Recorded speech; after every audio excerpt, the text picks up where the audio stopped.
தமிழ்நாட்டில் எப்போதுமே கல்விக்கு முக்கியத்துவம் இருந்திருக்கு.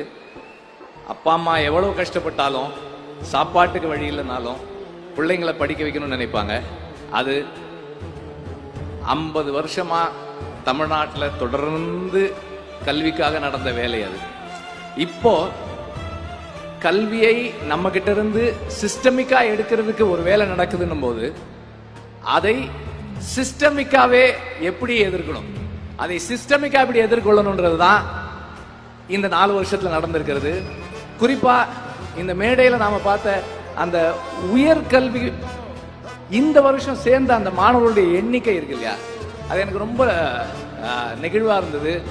நாம ஒரு உண்மையிலேயே கல்வியில நாம ஒரு பெரும் பாய்ச்சலை கண்டிருக்கிறோம் தான் எனக்கு சொல்லணும்னு தோணுது. இது சாதாரண விஷயம் இல்லை. ஏன்னா நாம அங்க போயிடக்கூடாதுன்றதுக்கு அவ்வளவு வேலைகள் நடக்குது. ஆனாலும் நம்ம அங்க போவோம், எப்படி போக வைக்கணும்னு எங்களுக்கு தெரியும்னு செய்யற ஒரு செயல் ரொம்ப ரொம்ப ரொம்ப நன்றிக்குரியது.